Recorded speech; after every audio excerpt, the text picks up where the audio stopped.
Muito boa noite a todos e todas que estão nos assistindo pela página do PCB Pelotas.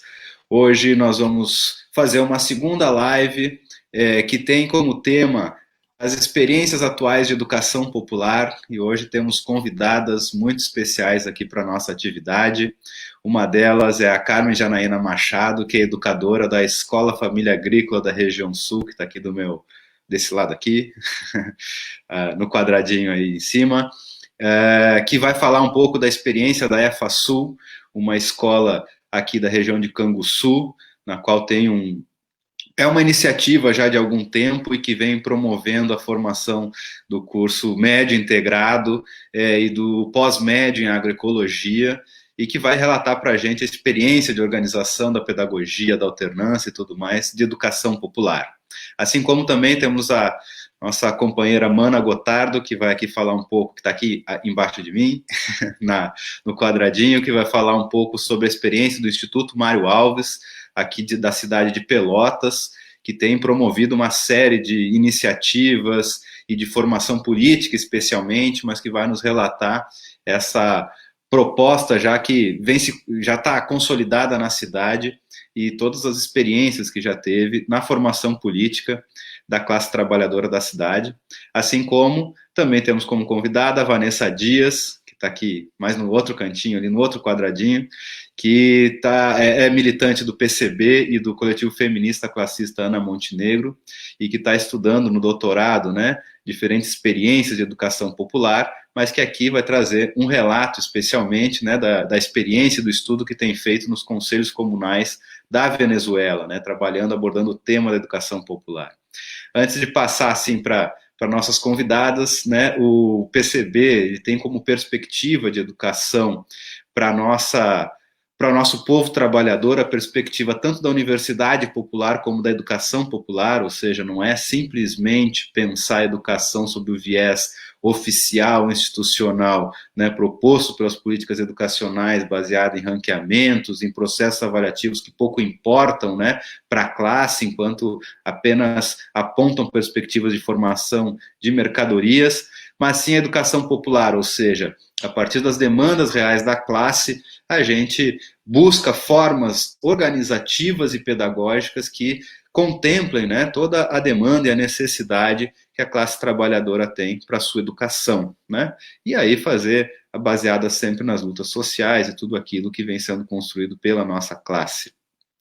As nossas convidadas vão ter, cada uma delas, um tempo de 15 minutos, né, para fazer sua primeira fala, e depois de passar dessa primeira rodada, a gente vai ler alguns comentários e algumas perguntas que a gente convida todos e todas que estão nos assistindo a fazerem ali, né, deixar um comentário, uma pergunta, na própria página do PCB Pelotas do Facebook, que a gente vai fazer a leitura de algumas perguntas as nossas companheiras vão poder responder na segunda rodada, né? Pela nossa conversa anterior, a gente vai começar então pela Janaína, falando um pouco da EFASul, depois a Mana, depois a Vanessa. E aí, vou colocar aqui a Janaína na nossa tela, e aí pode começar. Seja bem-vinda, Janaína, muito obrigado por aceitar o convite, e que tenhamos um aprendizado muito importante a partir dessa experiência. Boa noite, Giovanni. Nós já vínhamos conversando ali, a Mana, a Vanessa e o Giovanni, na sala, né? Antes de abrir a sala, na verdade. Agradecer, então, em nome do coletivo EFASul ao PCB Pelotas pelo convite e dizer que fui o palitinho escolhido para fazer a live, mas que esse é um projeto que desde o início sempre foi tecido e costurado e, sei lá, outros termos que tem, por muitas mãos, né? Então, estamos aqui representando todo esse coletivo.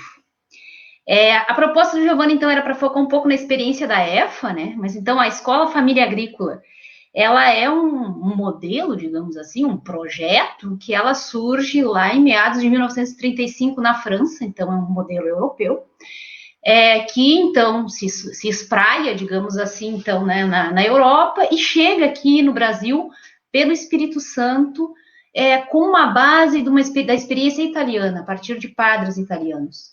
Mas o que tem de interessante nessa perspectiva inicial e metodológica é os pilares, né, da proposta, então, né, que é pensar essa formação integral, né, o desenvolvimento do meio, a partir da pedagogia da alternância, conformada a partir de uma associação. Então, chegando lá da França até a EFASU, a costura são esses pilares e a demanda. Então, a demanda surge lá na França, a partir de camponeses que os filhos não se sentem pertencentes naquela escola, com aquele ensino, e que inquieta, então, um padre do porquê que aqueles filhos daqueles camponeses, filhas e filhos, não tinham interesse pelo estudo, não viam a perspectiva de seguir estudando, né?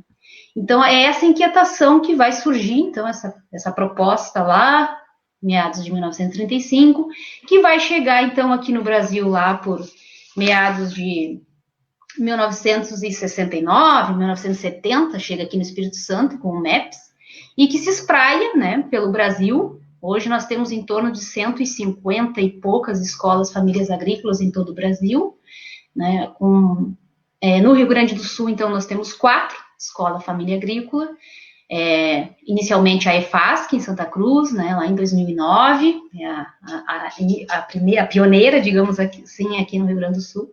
Depois a EFASerra, em 2013, a EFASol, em 2014, e a EFASul, agora em 2016. Né, então, estamos com 4 anos. A caminhada da EFASul, ela inicia no Fórum da Agricultura Familiar, né, aqui do território Zona Sul. A escola, então, ela é uma proposta regional do território Zona Sul. Inicia, então, nas discussões, nos debates do Fórum da Agricultura Familiar, que participam, então, agricultoras, agricultores, cooperativas, entidades, associações, os quilombolas, assentados da Reforma Agrária, Agriculturas Familiares, Embrapa, Universidade, UFPEL, FURG, enfim, Emater, tudo mais. Então, é tirado um grupo, né, de trabalho para pensar essa questão da educação do campo. Então, a discussão, ela é a mesma, pode-se dizer, né, claro que com suas particularidades, mas ela é a mesma que inquietou aquele padre lá na França, né, e aquelas famílias, principalmente lá na França, e que inquieta até hoje, que é uma educação que não dialoga com a realidade da juventude rural e das suas famílias, né. Então, uma educação a partir de um modelo, né, para todo o Brasil, em que se espraia os livros didáticos, né, então, a geografia, que sou formada, licenciada em geografia pela Universidade Federal de Pelotas, a geografia que é ensinada em São Paulo vai ser ensinada para a jovem ou o jovem aqui no interior de Canguçu, né, se for pensar, ainda vem perpetuando esse modelo de educação, que é para formar para a mão de obra, né? Então, não pensando na realidade daquele jovem, na permanência, continuidade desses saberes, desses fazeres que perpassam, né, por gerações nesses fazeres da agricultura, né? Que a gente diz que tem são muitos saberes e muitos fazeres que não é levado em consideração nessa educação formal e bancária que nós temos no Brasil e na América Latina, né? Então, pensando a proposta do Giovanni, da gente pensar a educação, uma proposta, né, para a classe trabalhadora, a pedagogia da alternância no Brasil, que a gente tem que destacar, o que é muito interessante, é essa ligação e essa inspiração e prática a partir do educador Paulo Freire, né, e na América Latina como um todo, nessa perspectiva de diálogo e prática com os movimentos sociais. Então, quem pensou a EFASul foram essas pessoas, né, foram os movimentos sociais, os agricultores e as entidades que estão ligadas a esses espaços. Então, lá em 2013, inicia essa discussão no Fórum da Agricultura Familiar. Então, esse grupo, que eu ainda não fazia parte, né, vai conhecer as experiências da EFASC, da EFASol, então optam pela Escola Família Agrícola, diante de tudo isso que eu vim pincelando até agora, das propostas e das inquietações, né, das famílias. Então, se opta pelo município de Canguçu, dada a diversidade desse município, né, é um município com maior pequenas propriedades na América Latina, né, quase 10 mil propriedades, 16 assentamentos da reforma agrária, 16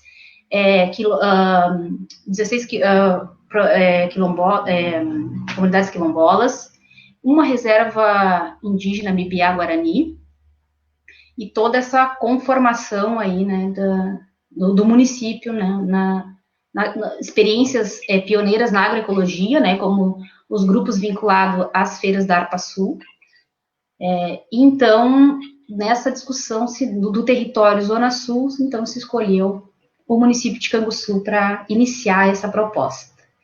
E dentre as tantas parcerias que foram se construindo ao longo desses 4 anos, então a sede ficou então constituída no centro de treinamento da Emater, né, aqui no CETAC, em Canguçu, e a certificação, né, do curso do técnico, né, do médio integrado e técnico em agroecologia e do pós-médio em agroecologia, numa parceria com o IFSU de Pelotas. E a parceria com todas as entidades que vêm costurando essa proposta, digamos assim, né, desde das cooperativas, como a UNAIC, as associações, as feiras, como a Sabores da Terra, como a ARPA-Sul, a Emater, a Universidade Federal de Pelotas, enfim, o Embrapa e outras tantas instituições e agricultores, né, referência em agroecologia na região, que estão nessa empreitada.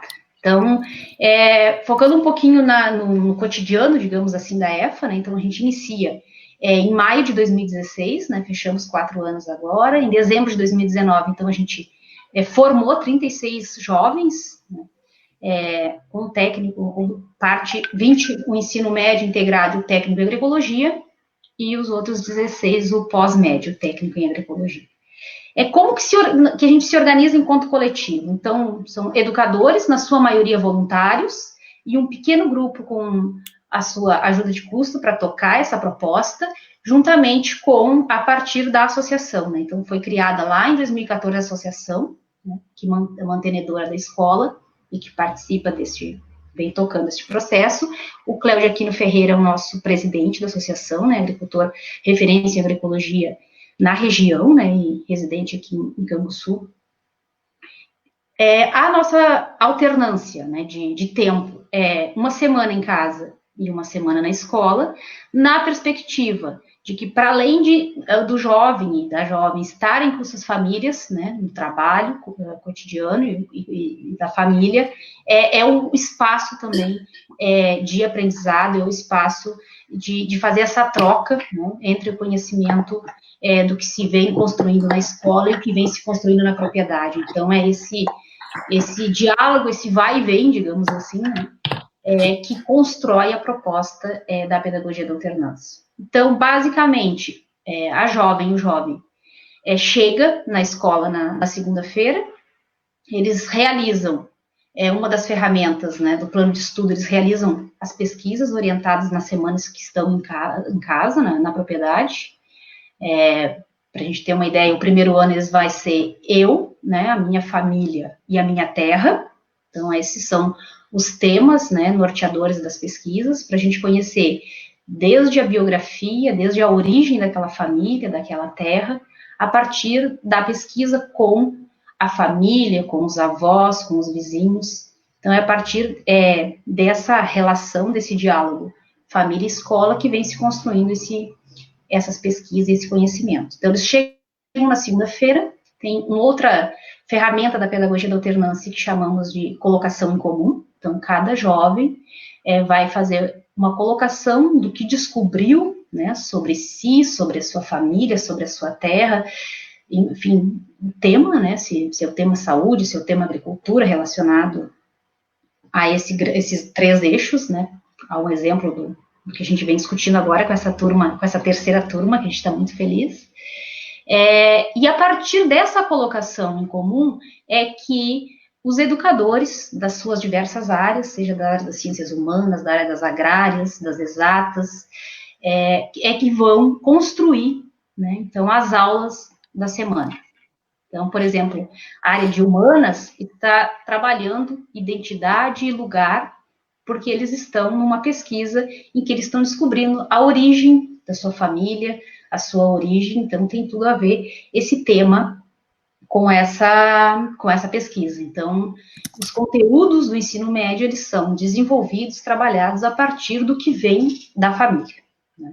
Então, durante a semana, então, as práticas, tanto em sala de aulas, aulas teóricas, quanto as aulas práticas na área agrícola ou na agroindústria, né, um curso que, como o Giovanni já tinha falado, é o curso técnico em agroecologia, então, a prática e manejo da área, né, e todo o processo de aprendizagem, mais na prática, né, com essa gurizada, além das visitas de estudo, que é outra ferramenta da pedagogia da alternância, vem acontecendo durante a semana. A galera levanta antes das 7 da manhã, né, temos a primeira roda, que é outra ferramenta da pedagogia da alternância, primeira roda, 7 da manhã, o café, e os grupos de trabalho, que é outra ferramenta, né, em que são divididos, a gurizada é dividida em grupos de trabalho, que é quem mantém a escola, seja a organização do espaço, regar a horta, enfim, todas as atividades que são desenvolvidas na escola, ela é tocada pelos educadores e pelos educandos e educandas. Então, eles têm 3 turnos de estudo, né, manhã, tarde e noite, então à noite a gente procura desenvolver 1h30 de estudo, né, de uma forma mais, né, em debate, em roda de conversa, enfim.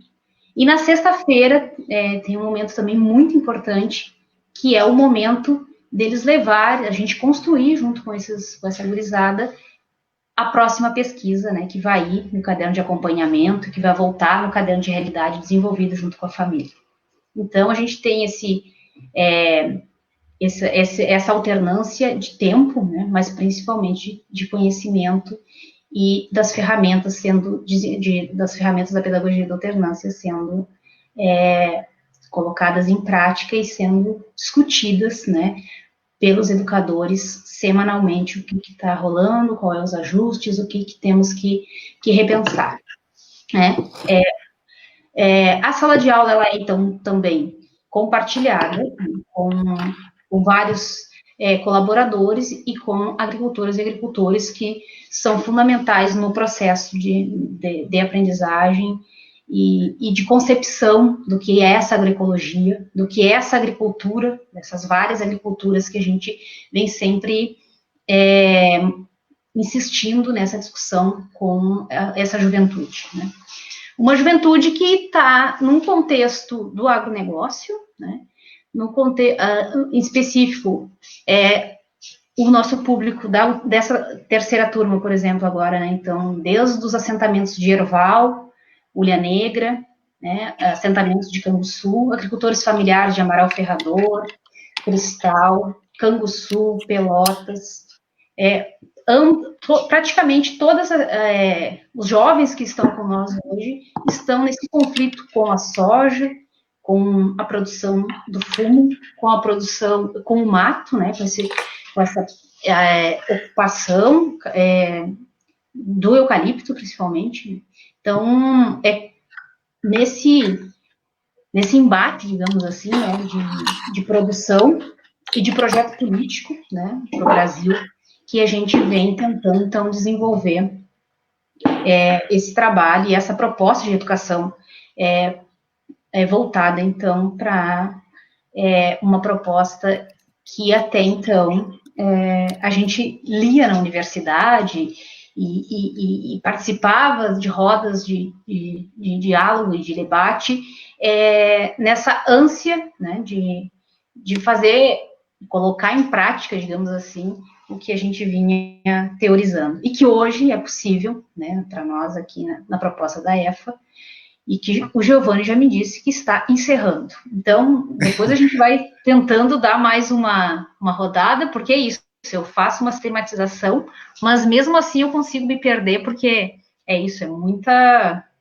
muito caminho para pegar, né, e eu como aquela geógrafa que não consegue se orientar, então com certeza eu não ia conseguir me orientar num fio condutor para contar um pouco da proposta, mas depois a gente pode voltar com as perguntas.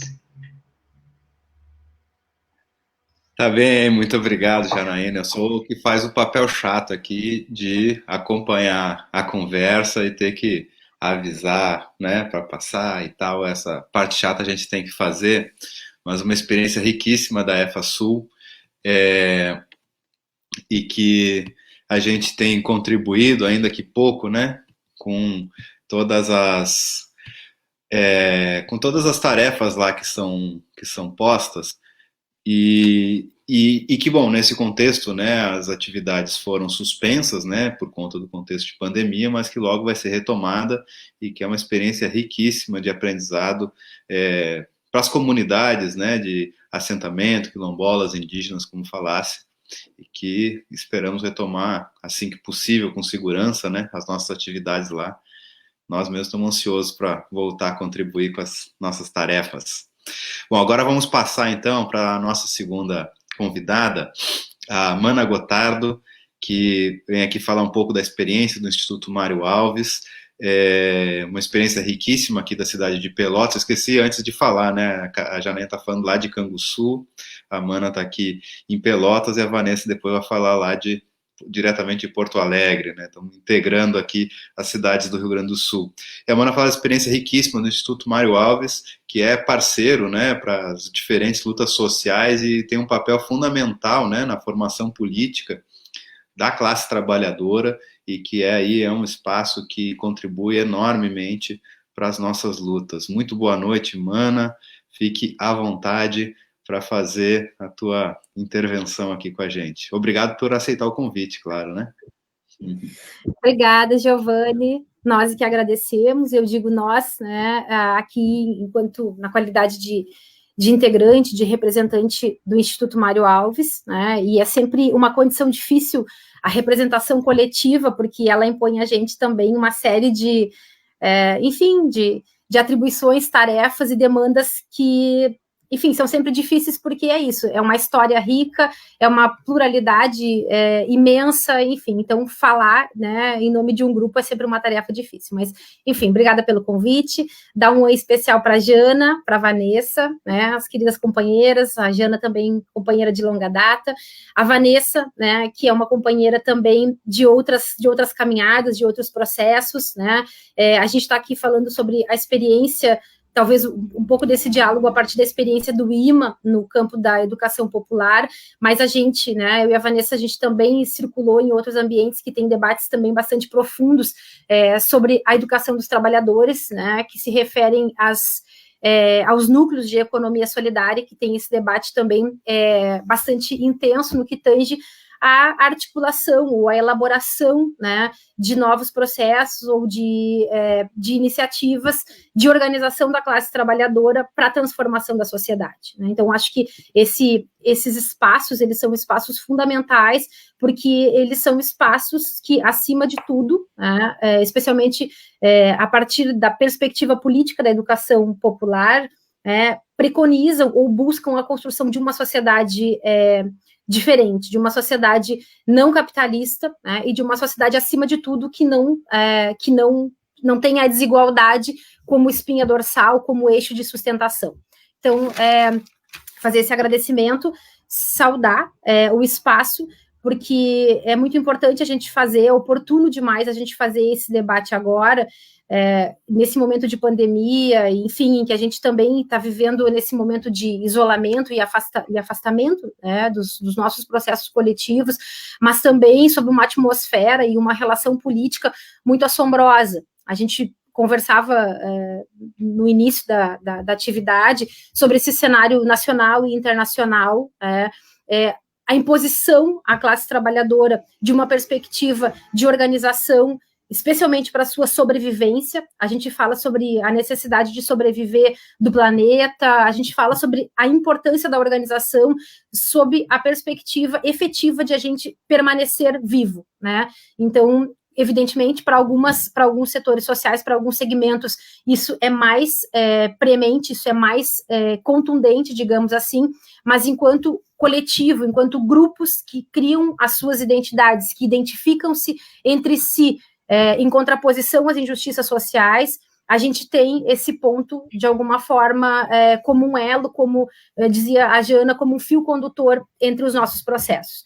Então, para dialogar aqui um pouco com o grupo, e a gente ir pensando também a partir das questões que possam surgir depois, para apresentar um pouquinho, assim, a história do IMA, e até agora, organizando aqui, eu me dei conta que a gente estava, o IMA, o Instituto Mário Alves, estava de aniversário na semana passada, dia 26, a gente completou a maioridade, 28 anos, o IMA foi fundado em Pelotas em 2001, e ele foi fundado na perspectiva de um grupo, e o próprio nome, Instituto Mário Alves, ele já se inscreve, ele já assume essa consigna, assim como o próprio PCB, ele se assume, digamos assim, dentro dessa tradição também do movimento comunista, porque o Mário Alves, que é o nome com quem a gente, a quem a gente atribuiu ao IMA como uma homenagem, ele foi um militante, que foi morto, perseguido, torturado durante a ditadura militar,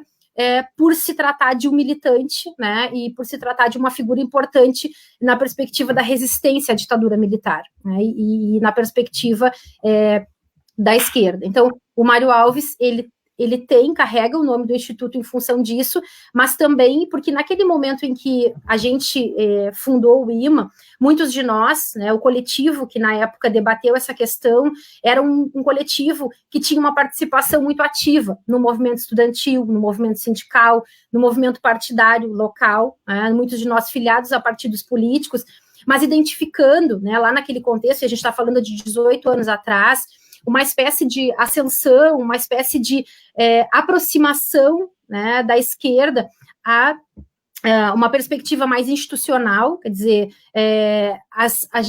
via-se uma ascensão em termos de ampliação da esquerda, assumindo prefeituras, estados, e depois a presidência da República também, logo mais ou menos nesse período. Então, a gente percebia esse debate por dentro da esquerda enquanto a apropriação ou assumindo esses espaços institucionais, e talvez se deslocando, não sei se é essa a palavra adequada, mas se afastando desse debate da formação política e da constituição de processos efetivos de organização da classe. Quer dizer, se pensou, talvez, que através do Estado, talvez através da institucionalização, os nossos processos eles pudessem ser encaminhados, resolvidos, dirimidos, de alguma forma a classe ela estivesse representada a partir do Estado. E aquele coletivo que formou o IMA naquela época lia aquele momento conjuntural, entendendo que isso era insuficiente, quer dizer, isso era um processo, mas não era o único processo. E os partidos, eles vinham se dedicando em demasia a esses processos institucionais e abdicando dos processos paralelos de formação e organização da classe. Então, a gente entendia que o IMA, ele não subjugava, ele não negava, ele não abdicava da luta partidária. Na verdade, o IMA, ele não se formou enquanto... Ele era um instituto, a gente se dizia, um instituto sem ligações partidárias, enfim, é um instituto de formação política, mas sem uma identificação, sem um vínculo político partidário. Entretanto, reconhecia e segue reconhecendo até hoje o papel dos partidos políticos na organização da classe trabalhadora, mas também reconhecia que havia essa insuficiência, especialmente porque os partidos dedicavam-se, de alguma forma, a organizar os seus processos internos como forma de reprodução da sua linha política, não necessariamente da organização da classe trabalhadora. E, evidentemente, quer dizer, todo mundo que organiza as suas bases, que organiza os seus processos de formação, atua a partir de determinadas linhas, e a gente sempre teve acordo com isso é da perspectiva da democracia, isso está na defesa de um pensamento plural, sempre tivemos acordo com isso. Mas a gente sabe que esses processos, eles também segmentam, eles também apartam, eles também criam alguns vícios que não necessariamente garantem essa ampliação, que garantem o envolvimento e a construção de uma consciência efetiva. Então, a gente entendia que a construção de um instrumento político contribuiria, naquele momento, como a gente segue entendendo que contribui agora, como a organização... acho que está havendo uma interferência, na organização da classe como um todo.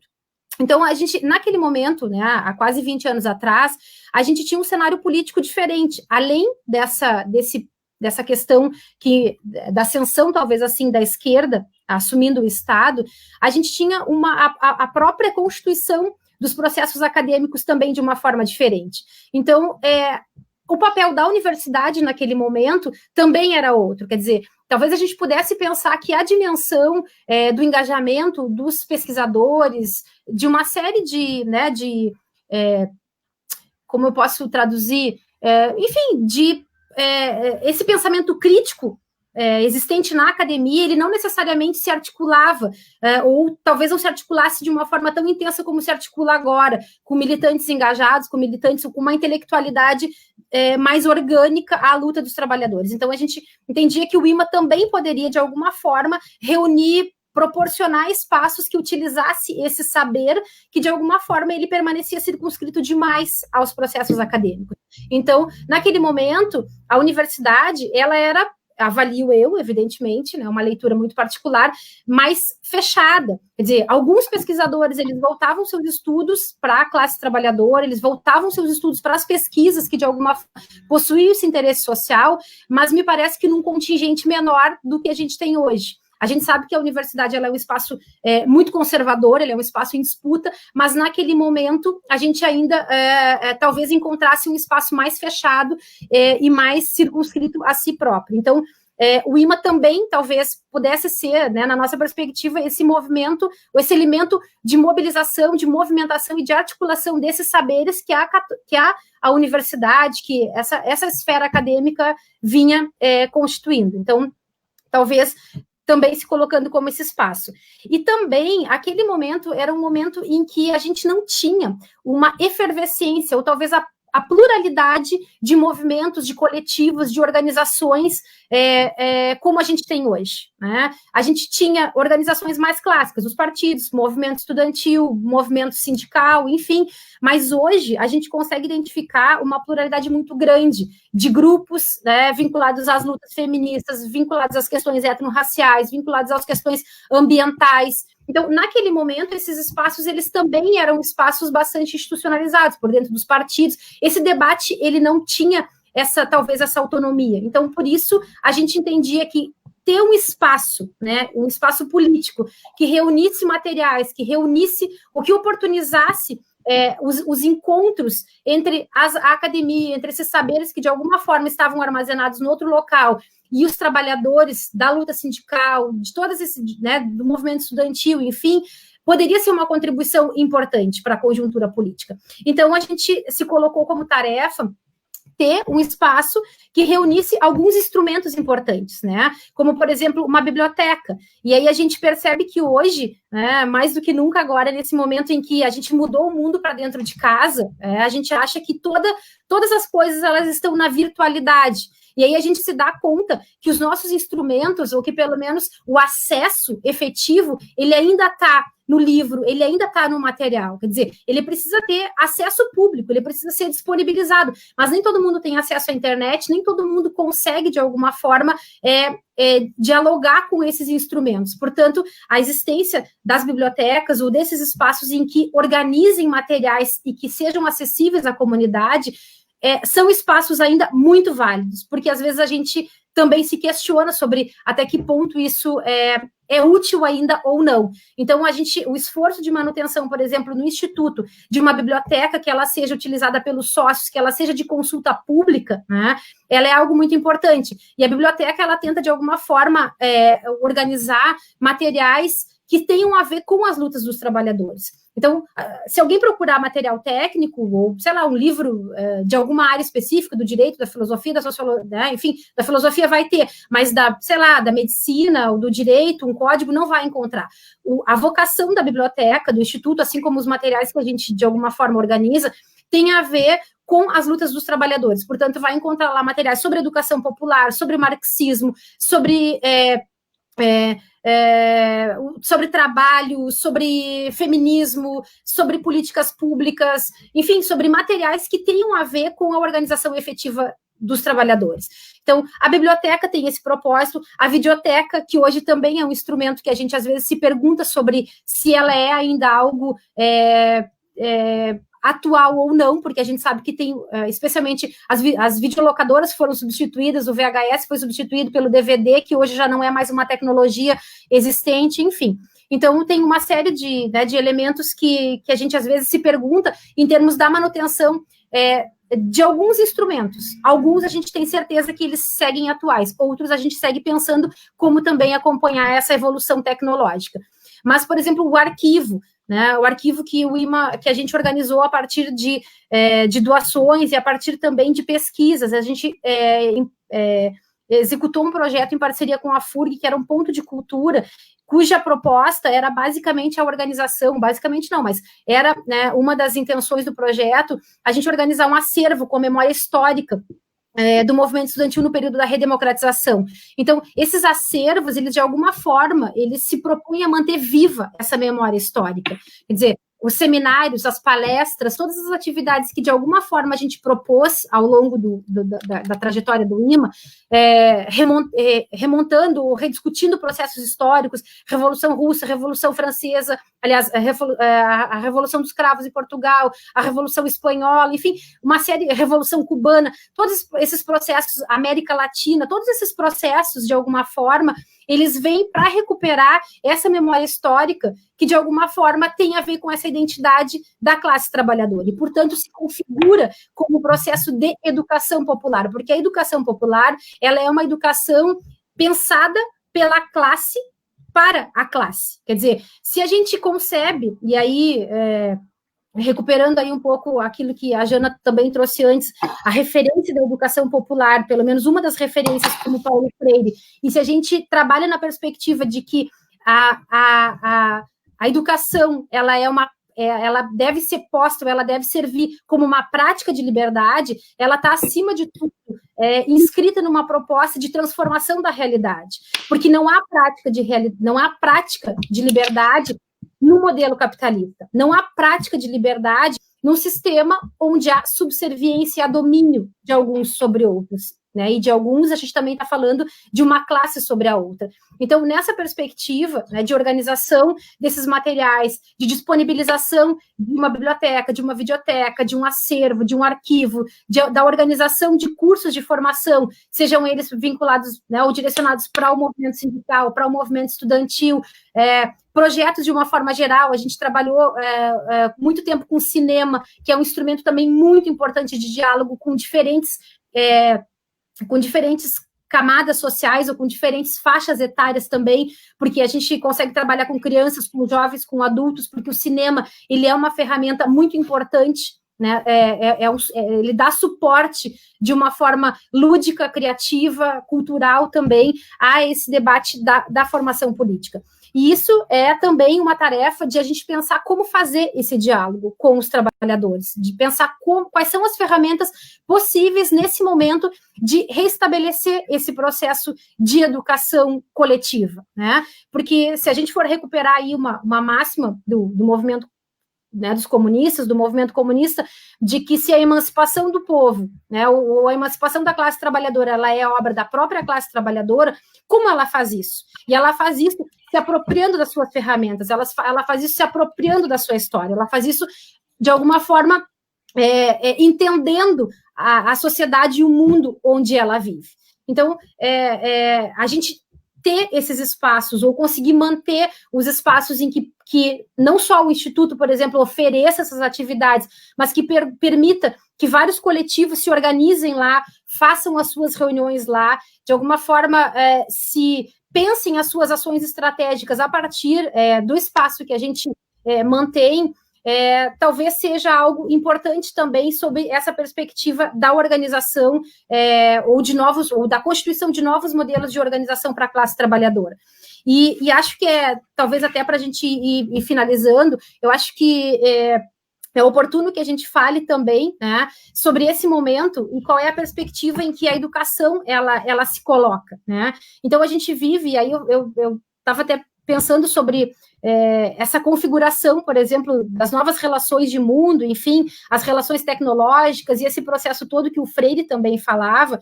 E tem um filósofo sul-coreano que categoriza o nosso momento, e aí para a gente usar uma das referências, como sociedade do cansaço, né? E aí eu fiquei pensando sobre até que ponto esse momento, essa circunstância em que a gente fala de uma sociedade do cansaço, ela não tem nos imposto algo que a gente precisa superar, e aí vale recuperar novamente Freire. Quer dizer, a sociedade do cansaço é aquela que tenta nos exaurir, é aquela que tenta roubar de alguma forma todas as nossas energias para que a gente não consiga empreender essas lutas.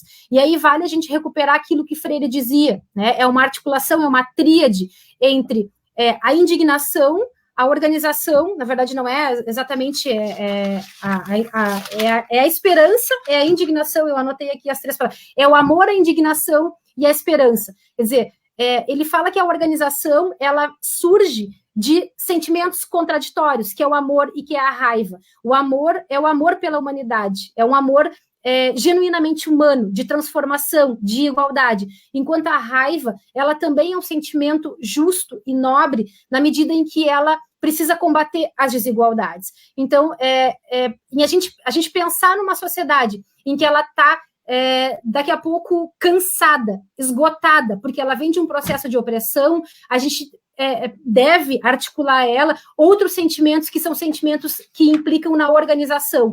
E aí, só para finalizar, eu encontrei uma passagem do Freire sobre essa questão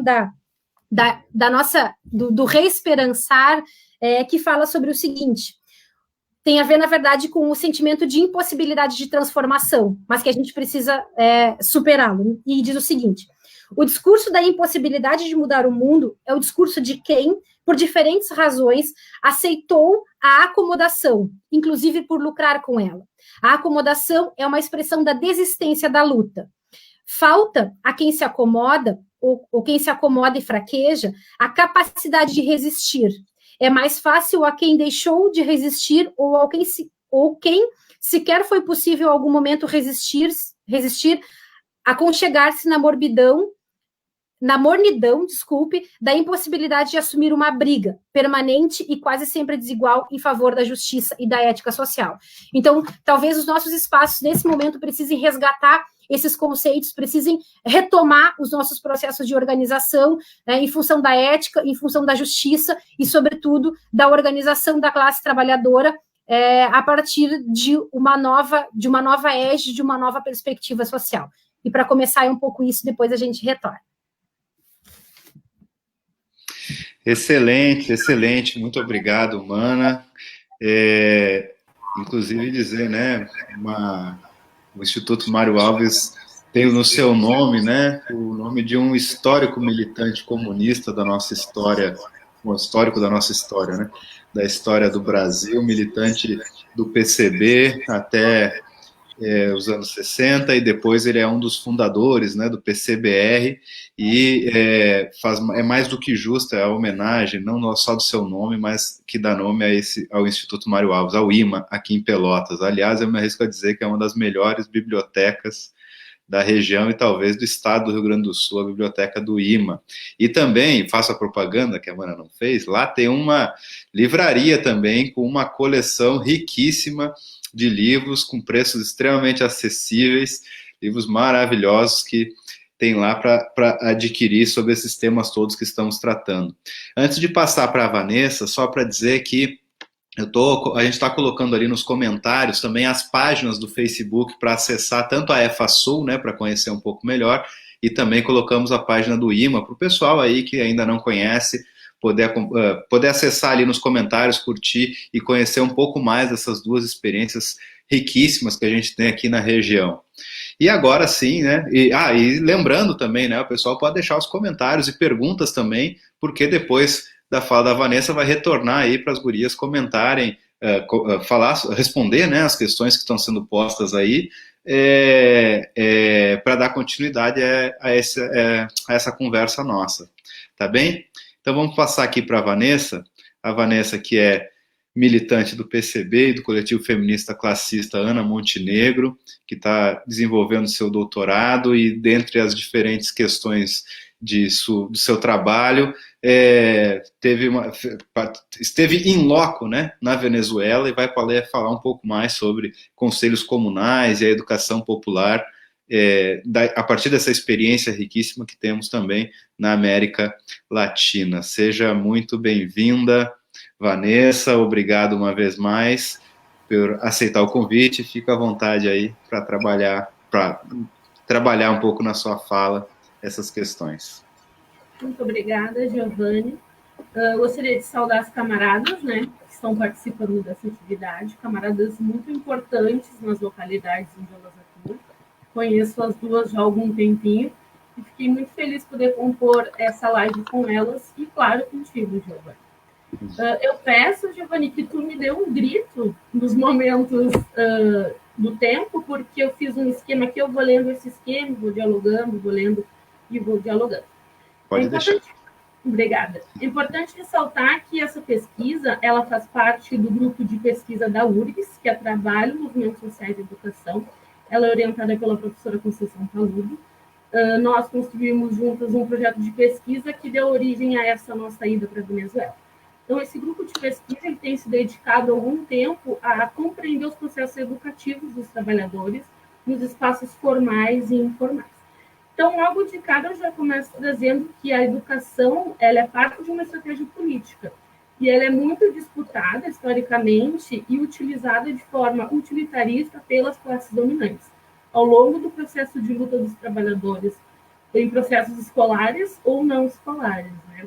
Um exemplo disso, mais atual que a gente tem visto, é os ataques às universidades públicas, os ataques ao magistério, os ataques às escolas, a entrada da escola sem partido, entre outros debates, né? Então, nesse sentido, no bojo da educação, de modo geral, a educação popular ela é uma estratégia fundamental para os nossos trabalhadores. E, na atualidade das contradições atuais do padrão de acumulação do capital, ela é muito importante e ela tem reacendido as lutas populares. Não somente no Brasil, na América Latina, mas como em todo o mundo, né? Um exemplo disso, que a gente pode ver, é a própria situação dos camponeses em relação ao agronegócio, como a Jana colocou muito bem, os processos de mineração, de privatização da água, a situação dos trabalhadores nos grandes centros urbanos, o aumento do desemprego, a crise sanitária do Covid, enfim, o aumento dos movimentos fascistas, né, neofascistas, todas essas questões, elas têm nos levado a pensar, então, uma agenda, um projeto político para as classes populares, né? Saia para além do que o conservadorismo, que a classe dominante coloca, e também das agências de fomento que nos colocam no barco de subdesenvolvidos. É preciso e é urgente que a gente pense esse processo para a América Latina e para a educação dos trabalhadores, né? Por isso, é importante a gente trazer a experiência da Venezuela, porque a experiência da Venezuela ela avança. Acho que estou ouvindo um ruído. Tá tranquilo? Tudo bem. Tá. A experiência da Venezuela, ela traz essa mediação, essa articulação entre o que a gente pode pensar de aspectos para pensar o poder popular e para pensar a educação dos trabalhadores dentro e fora da escola, a partir da experiência dos conselhos comunais, né? Eu vou trazer um breve histórico da Venezuela, eu não vou entrar nos aspectos geopolíticos ou nos debates mais acalorados que a mídia golpista tem feito sobre a Venezuela nos últimos tempos, mas eu vou trazer um pouco da herança cultural venezuelana e de onde sai essa proposta, então, dos conselhos comunais, para depois apresentar duas experiências, que foram as experiências que eu pude acompanhar, eu, a professora Conceição, foram em 2 conselhos comunais agrários, nos espaços agrários da Venezuela. A Venezuela, ela vem de uma herança de lutas pela independência e pela soberania nacional. Isso a gente pode ver no Simão Bolívar, no Ezequiel Zamora, que é uma liderança agrária da Venezuela, e é muito conhecido na educação do campo, digamos, na Venezuela, né? O próprio Simão Rodrigues, que foi um educador, foi professor do Simão Bolívar. Então, eles têm uma síntese pedagógica e um contexto histórico de lutas que dá base para esse pensar a educação a partir da soberania nacional e da integração regional latino-americana. Então, a formação social da Venezuela é muito diferenciada da formação social do restante da América Latina, embora tenha alguns pontos claros de aproximação, mas ela já vem nesse bojo, nesse contexto das lutas populares. E daí, então, como que surge, né, esse processo das comunas? Isso não estoura do nada, isso vem da trajetória política do Hugo Chávez, que no ano de 1999 se elege e cria, então, uma constituinte que ficou conhecida posteriormente como a Revolução Bolivariana. Ele chamava de democracia protagônica, e essa Revolução Bolivariana, nunca antes na história da Venezuela, para usar esse termo, a população participou tanto, de forma tão ativa, nos processos políticos mais formais do país, né? Então, em 2001 se formou os conselhos comunais, em 2016 eles começaram a se desenvolver de forma mais orgânica e organizada. Então, as comunas, elas têm a base na soberania pelos mecanismos de democracia direta nos órgãos de base. E houveram, junto com a proposta das comunas, outras reformas de base, que eram conhecidas como missões de educação, para acabar com o analfabetismo, missões de habitação, missões da reforma agrária, onde houve a reforma agrária, enfim, um bojo de atividades.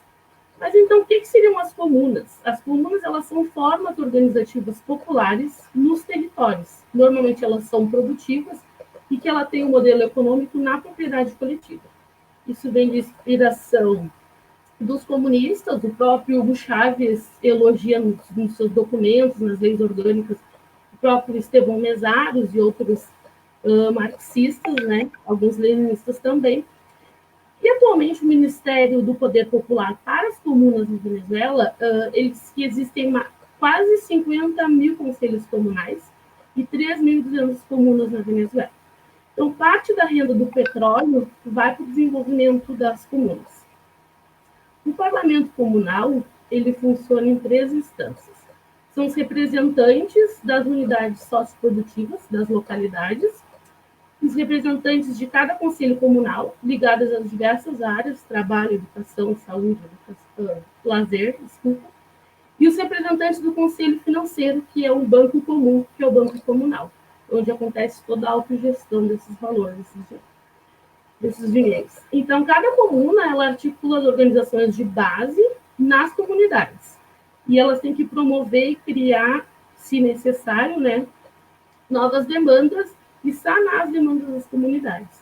Elas têm que elaborar um projeto estratégico integrado de trabalho para enfrentar todas as problemáticas.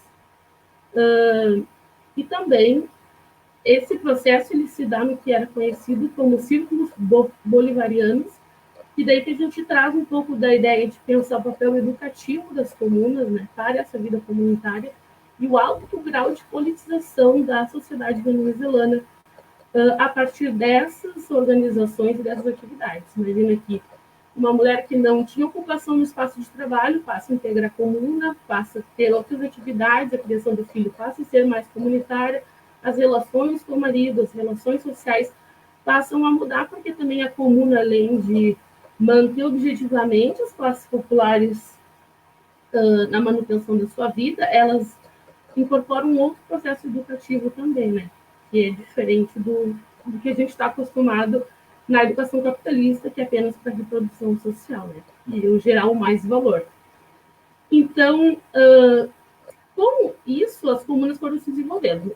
E como entram as comunas agrárias e a soberania alimentar na Venezuela? Ela surge no contexto do bloqueio internacional, porque a Venezuela vive do rentismo do petróleo, né? Que foi um projeto do desenvolvimentismo na Venezuela. Então, a agricultura ela não tinha muita expressão. A agricultura ela tinha pequenas experiências e vivia mais por subsistência. Todos os produtos de primeiro valor da Venezuela eles eram comprados de fora, até hoje são, né? No período do Chávez, ele tentou iniciar algumas iniciativas de refinaria de petróleo, de indústria, mas que não deram muito certo. Mas o Chávez fez grandes desapropriações nos espaços agrários, que foram destinadas aos agricultores, trabalhadores. E daí, para o contexto atual, com a guerra econômica, o baixo preço dos barris de petróleo e o bloqueio colocado pelos Estados Unidos, a Venezuela teve que pensar em novas alternativas. Daí que entra a agricultura, então, porque os agricultores se organizaram como forma de construir uma nova matriz econômica a partir da soberania alimentar. Então, o campo está tendo uma nova reconfiguração, porque é o campo agrário, né, agrícola, que abastece a população venezuelana, quase que 80% da população. E é interessante pensar nisso, porque de 2011, de 2001 até 2020, foi um longo processo da construção dos conselhos comunais, que os trabalhadores tiveram para ter essa aprendizagem da auto-organização, a escola do trabalho, a escola da auto-organização. Então, como é um processo bastante interessante da gente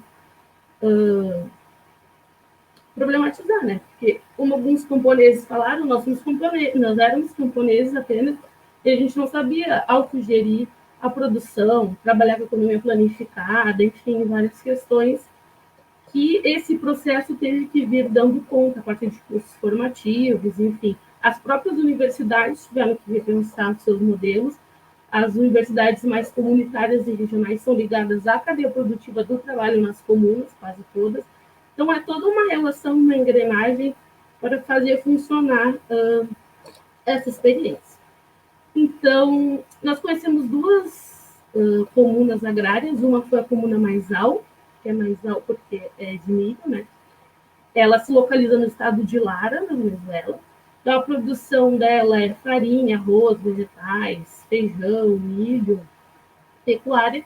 Essa comuna ocupa 22 conselhos comunais de camponeses, que totalizam mais de 7.500 famílias de homens e mulheres. E a comuna ela é organizada no espaço territorial amplo ou médio, e os conselhos comunais podem ser diversos, dependendo das temáticas e das linhas de debate. Então, é comum que numa comuna tenha muitos conselhos comunais. E a comuna Che Guevara, que é no estado de Tucani, que é em Tucani, no estado de Maryland, desculpe, que eles trabalham com produção de cacau e fabricam chocolates e cafés. Lá também, nessa comuna, tem um misto de cooperativas tradicionais, a forma cooperativa como a gente conhece, algumas com inspiração leninista, parecidas com a organização do MST, inclusive no Brasil, e outras que são empresas sociais de diversas formas.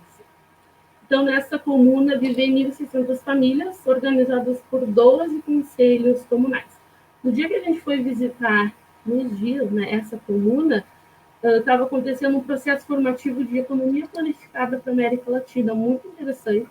Tinham pessoas, e a agroecologia também. Tinham pessoas do Brasil, Argentina, Chile, Bolívia. Foi um momento bastante interessante, assim, para a gente ver por dentro um pouco dos processos educativos desenvolvidos pelos próprios trabalhadores. Então, de modo geral, assim, das comunas, o que a gente percebe, assim? Elas têm servido para o abastecimento da população do campo e da cidade, né? E para a própria,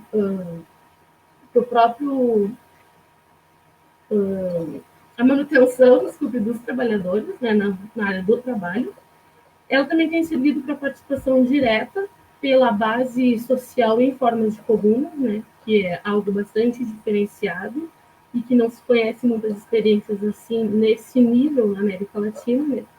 E além dessa participação e manutenção, pela sobrevivência, enfim, o movimento dos trabalhadores das comunas, eles têm criado, a partir do final do ano passado, início desse ano, o movimento comuneiro, que é um movimento bastante interessante, porque esse movimento, além das trocas de comercialização, de toda essa rede, eles têm radicalizado a questão do papel das comunas para uma real efetivação do Estado comunal.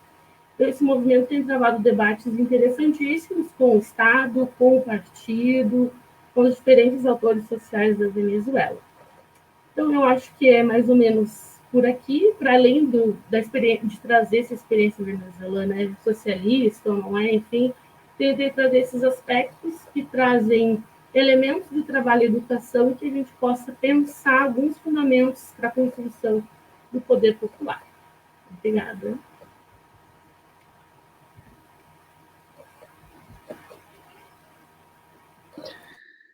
Muito obrigado, Vanessa. Nós que agradecemos, uma experiência riquíssima aí, de um dos países da América Latina que ainda se mantém numa perspectiva anti-imperialista, anticapitalista, cujo PCB e os movimentos coerentes com a luta da classe estão não só manifestando apoio, mas lutando junto para que a experiência bolivariana da Venezuela seja intensificada e esse processo avance, né, na perspectiva do socialismo e do poder popular, né, um país aí que vem sendo atacado pelo imperialismo norte-americano e que, infelizmente, no Brasil nós temos um presidente que reconhece como presidente da Venezuela um golpista que tem demonstrado toda a sua covardia atacando a soberania do povo venezuelano. Agradeço então, né, camarada, por essa primeira exposição.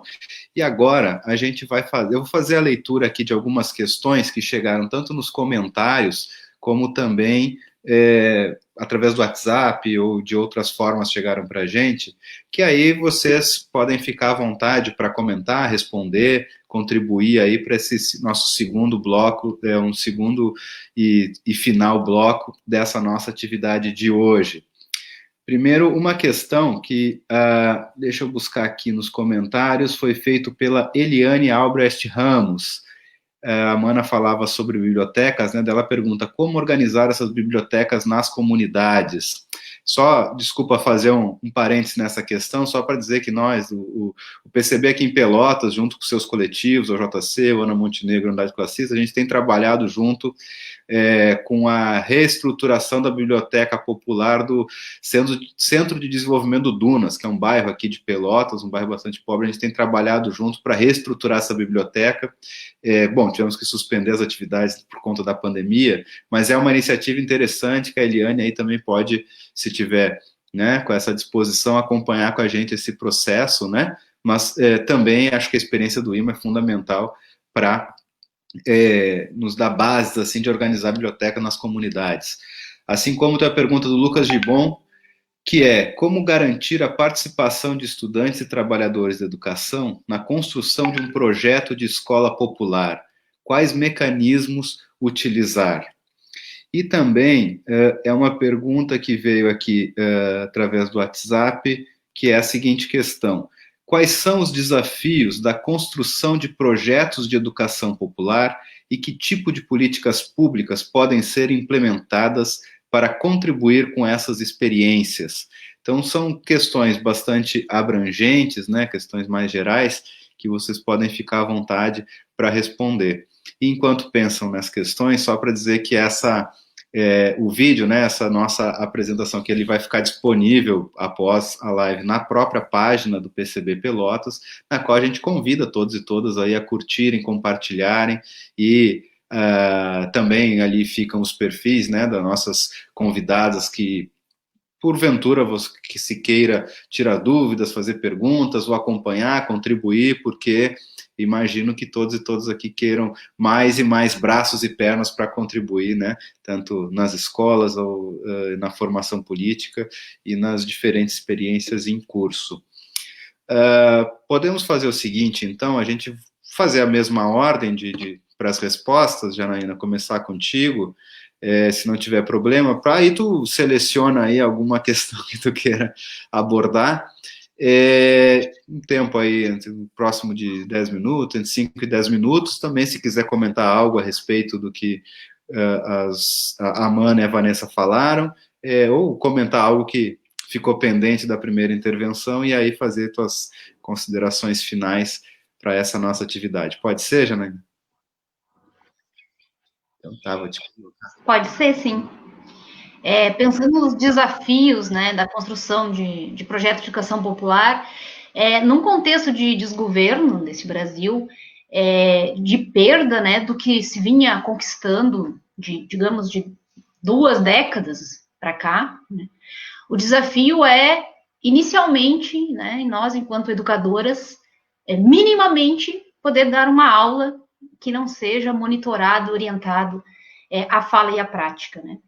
Mas, para além disso, né, para além desse contexto de vigilância, né, do Estado e controle, O desafio, eu particularmente vejo, de como iniciar uma prosa na base, né, de que seja pela base que se inicie esse processo de construção popular, em que não se tem, né, um incentivo, seja via política pública, seja via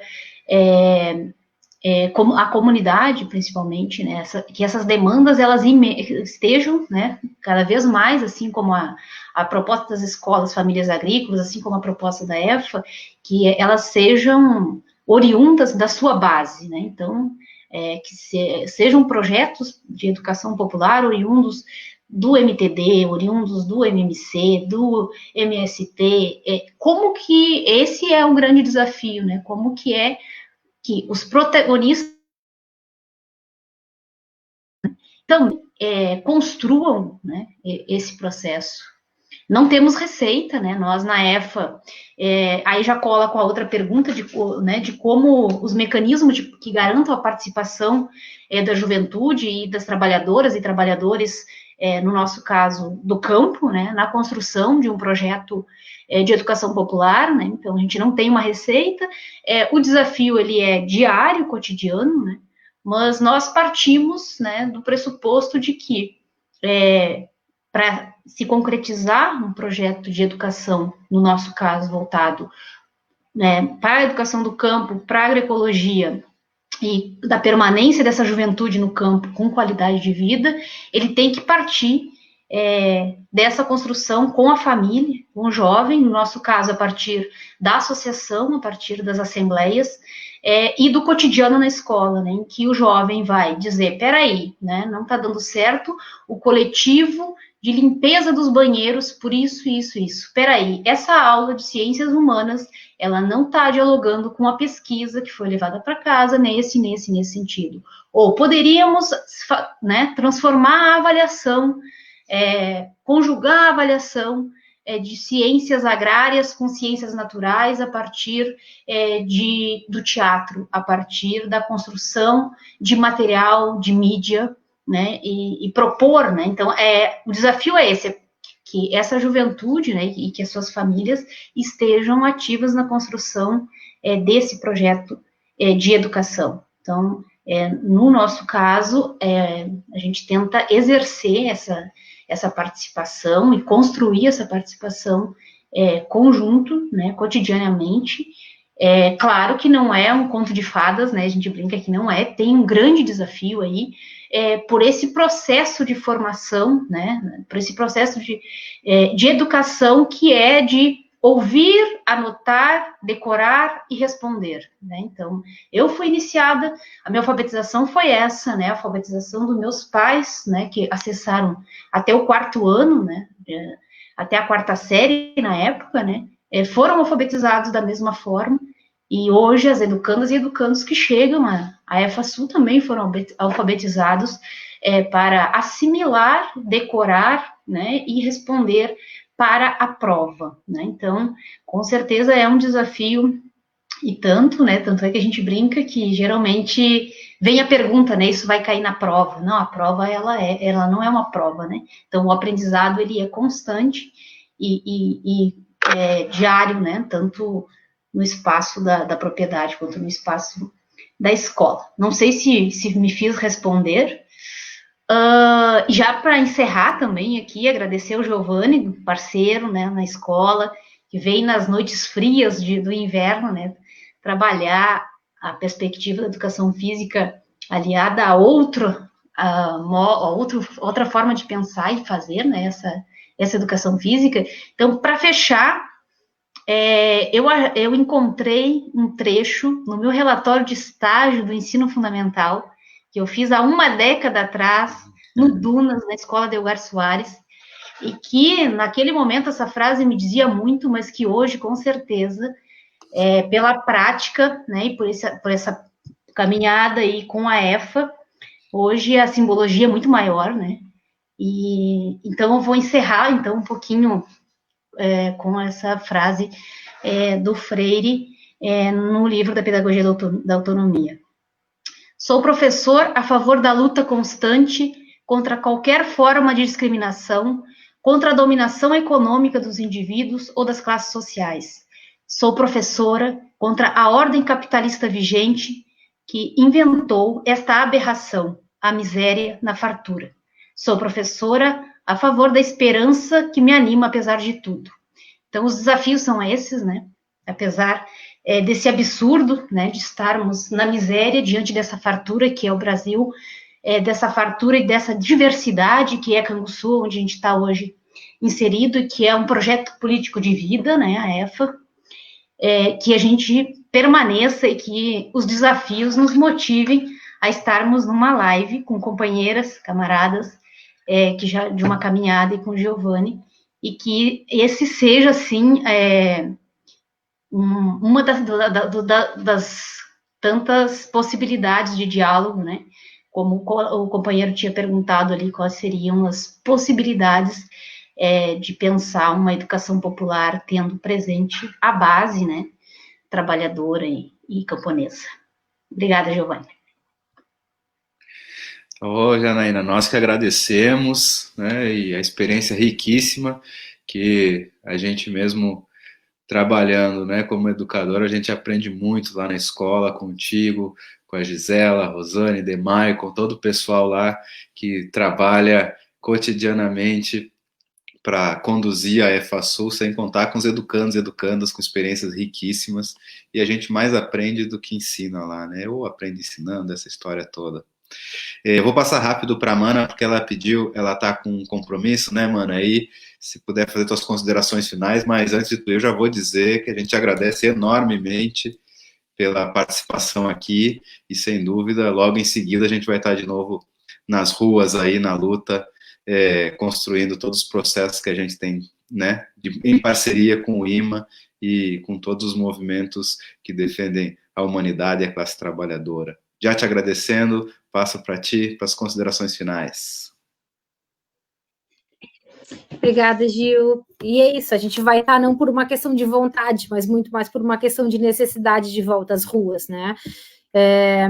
Para dialogar um pouco, então, com as questões que a Eliane e que o Lucas trouxeram, essa questão das bibliotecas, Eliane, me parece que são iniciativas que elas, aparentemente, e na nossa experiência, por exemplo, elas podem ser um pouco assustadoras, digamos assim, ou pelo menos a gente acreditar que elas são inviáveis, porque como é que a gente consegue, como é que a gente faz, enfim, mas talvez sejam processos mais simples, e a gente consiga, a partir dessas redes, a partir de campanhas, a partir das trocas, empreender esses processos, ou essa organização desses materiais. Então, acho que daqui a pouco a gente pensar, por exemplo, a biblioteca do IMA, a gente inicialmente constituiu ela a partir de doações, pessoas, enfim, né, que doaram muito material que a gente reúne no IMA, seja do arquivo, seja da biblioteca, seja da videoteca, eram doações particulares, quer dizer, as pessoas que se desfizeram dos seus acervos particulares e doaram, e também a gente fez compras a partir de financiamentos coletivos, a partir de projetos, né, em que a gente colocou recursos, destinou recursos para a compra de materiais. Então, é isso, daqui a pouco a gente pensar em processos pequenos e talvez contínuos, quer dizer, a gente iniciar essas campanhas de arrecadação, pensar em pequenos processos e ir armando essas redes de trocas, né? Então, acho que se a gente pensar em daqui a pouco alguns processos, a gente consiga, né, a médio e longo prazo, constituir acervos bastante interessantes e que eles fiquem efetivamente para uso coletivo. Então, não sei se fui na direção da tua pergunta, mas pensei um pouco por aí, porque a gente sempre pensa, demanda uma estrutura, demanda um enorme espaço, mas não, daqui a pouco são processos mais simples, né, e é bem importante que a gente pense nessas iniciativas descentralizadas, e eu não comentei na primeira fala, mas a gente também tem um pouco, né, no espaço do IMA, essa autocrítica. A gente sabe que o espaço, por mais que a gente se esforce, por mais que a gente busque essa pluralidade, por mais que a gente busque essa ampliação, ela não é algo que está só no âmbito da nossa vontade, do nosso desejo, da nossa boa intenção. Ela é efetivamente um limite. O IMA é um espaço que está no centro, ele é um espaço que daqui a pouco não consegue fazer esse diálogo descentralizado, que é algo tão importante. E aí vai isso em direção à pergunta, à questão do Lucas, quer dizer, como é que se constrói, afinal de contas, esses processos coletivos que envolvem o trabalhador, juventude, né, todos esses segmentos sociais que precisam fazer efetivamente esse debate. Não acho que tenha um único caminho e nenhuma receita para isso. Inclusive, a gente precisa pensar que, na perspectiva da educação popular, alguns mitos precisam ser desfeitos, quer dizer, a economia, aliás, a educação popular, ela, às vezes, né, se atribui a ela um esvaziamento de método, um esvaziamento de conteúdo, quer dizer, um processo que é isso, a gente lê de modo atravessado como se fosse, aquela coisa, era um método de alfabetização, era um método de não sei o quê, estava despreocupado do conteúdo, e a gente não percebe que a nossa educação, a atual educação, o atual modelo pedagógico que a gente tem, ele é um modelo de preparação para o trabalho. Quer dizer, o objetivo desse modelo é justamente inserir as pessoas numa sociedade de desempenho, numa sociedade, que é essa sociedade que a gente falava lá do autor sul-coreano, que é a sociedade do cansaço, que é essa sociedade que faz, mas ela não é reflexiva sobre aquilo que ela faz. Então, a educação popular, sobretudo, precisa construir instrumentos e precisa construir ações que parta da realidade, de quem efetivamente precisa, né, e que parta em função dessas necessidades e em devolução dessas necessidades. Então, rever ou pensar ações políticas e essas ações, de uma forma geral, ela necessariamente precisa ser feita dessa forma coletiva, que era isso, que é para recuperar de novo lá a frase do Freire que diz, ninguém educa ninguém, ninguém se educa sozinho, as pessoas se educam conjuntamente mediatizadas pelas questões do mundo.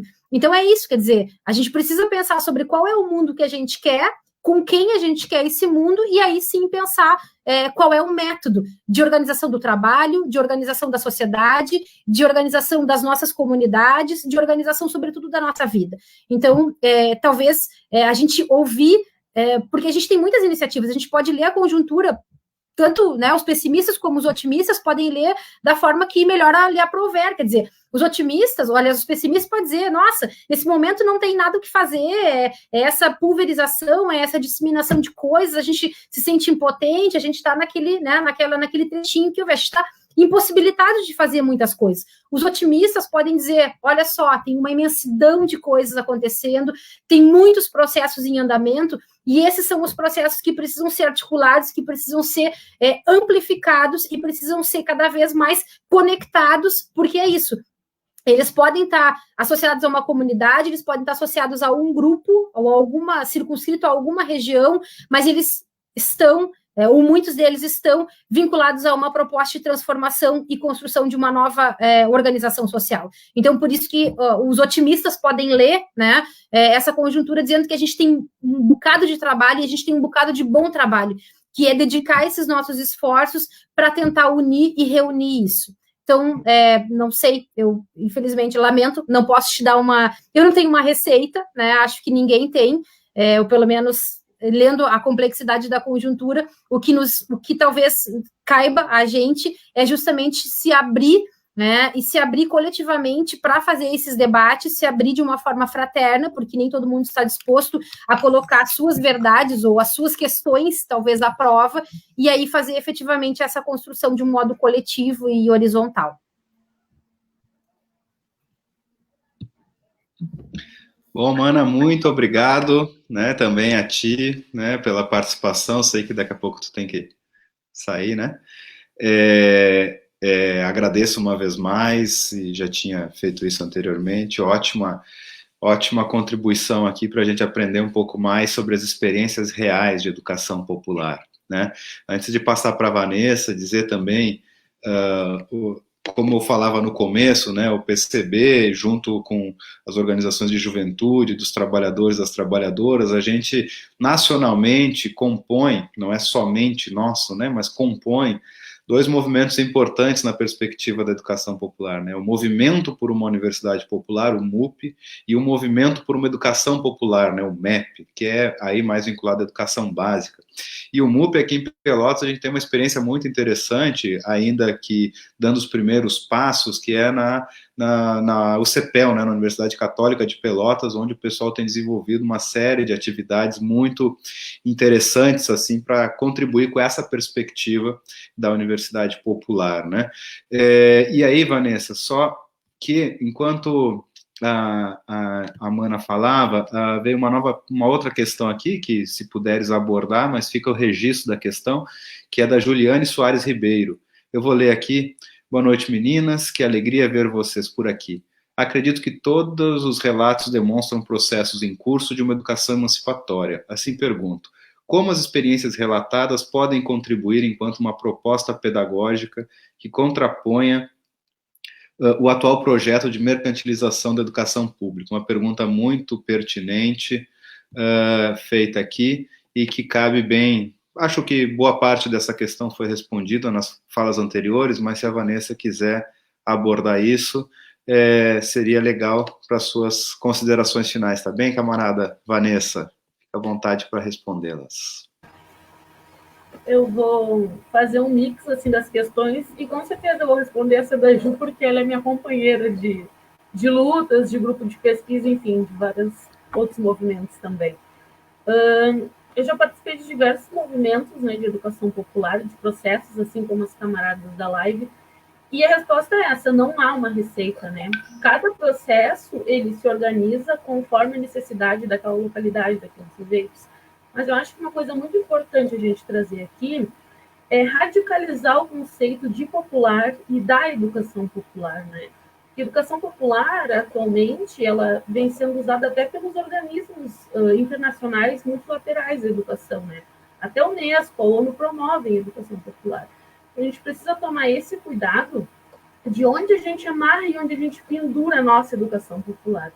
A gente sempre parte do princípio, pelo menos no grupo de pesquisa, nos espaços que eu componho, que é da tradição marxista, mas que tem outras influências também, de partir da radicalidade dos processos junto ao povo, né? E a partir disso a gente, pode ir construindo mais processos que estejam amarrados à construção de um outro projeto, né, de sociedade.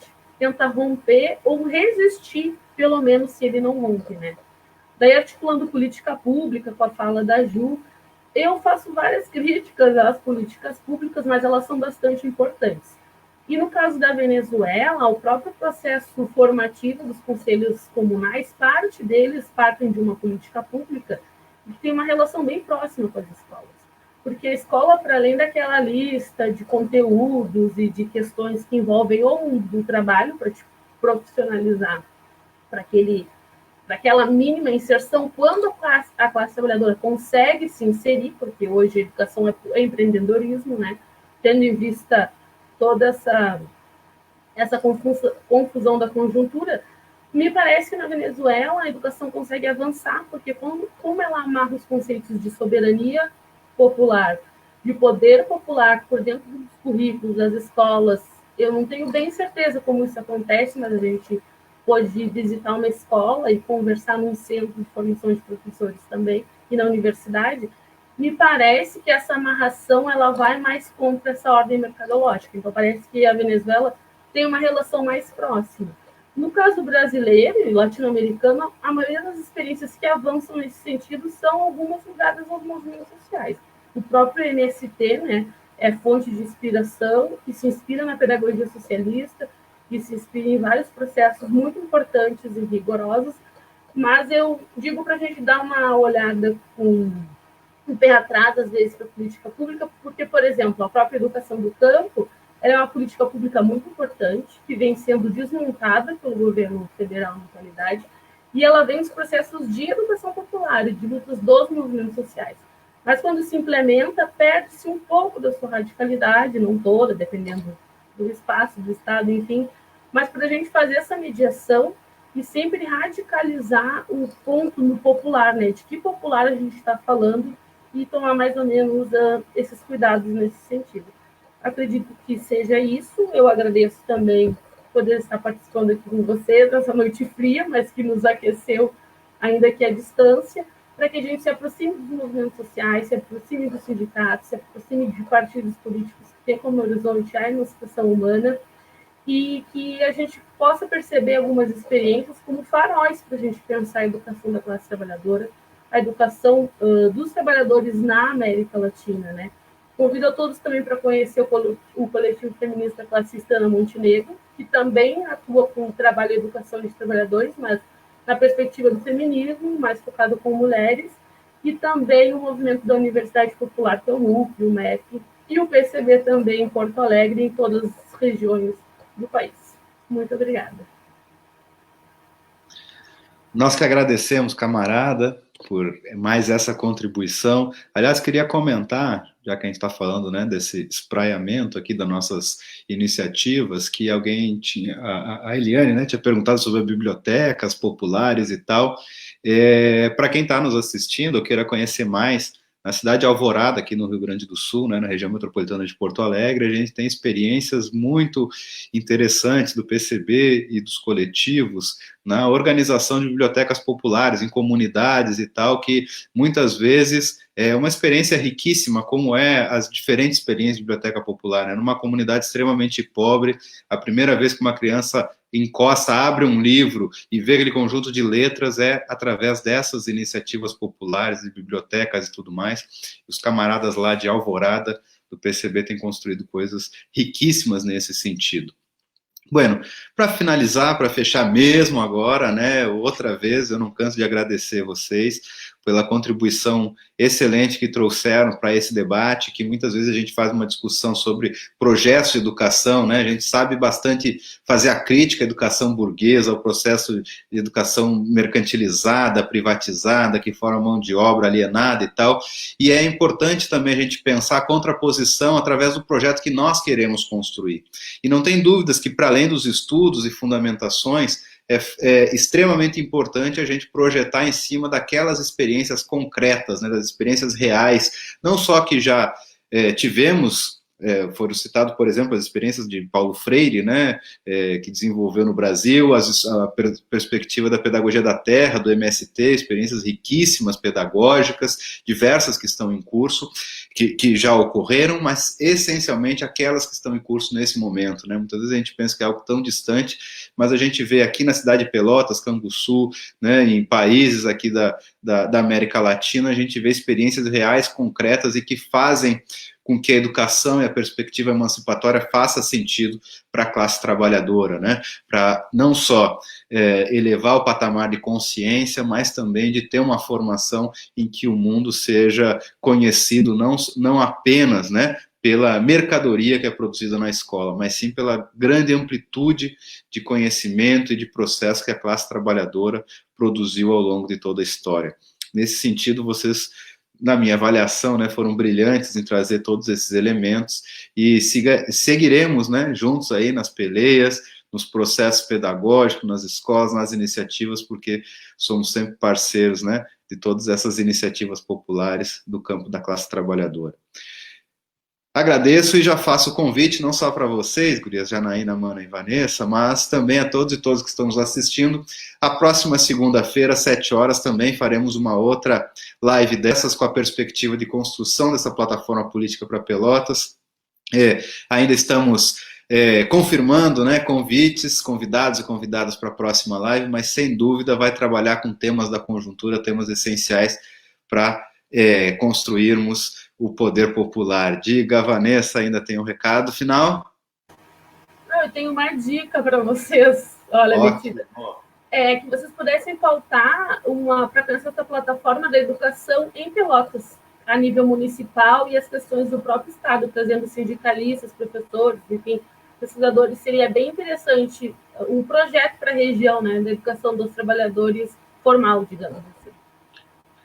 Sem dúvida, seria ótimo, mas aí nós já teríamos que trazer a Janaína e a Mana de novo, pelo menos o Ima e a Efa aí, para ajudar a gente a construir tudo isso, né? E vamos agradecendo, né, todas as pessoas que aqui curtiram nossa postagem, compartilharam, comentaram aqui, grandes parcerias da EFASU aqui, a Rosane, a Gisela já deixaram seus recados, né? A Sana do Ima, a Betânia comentou também antes ali, todos e todas que estão do Ana Montenegro, também a Isabela, a Filipine, a Luana da UJC, o Lucas de Bom, todos e todas que acompanharam aqui a nossa atividade de hoje. Tenham todas e todos uma boa noite. Obrigado por assistir e mandem aí, compartilhem com outras pessoas para curtir essas falas todas que são muito importantes para a gente, viu, gente? Uma boa noite e rumo ao poder popular.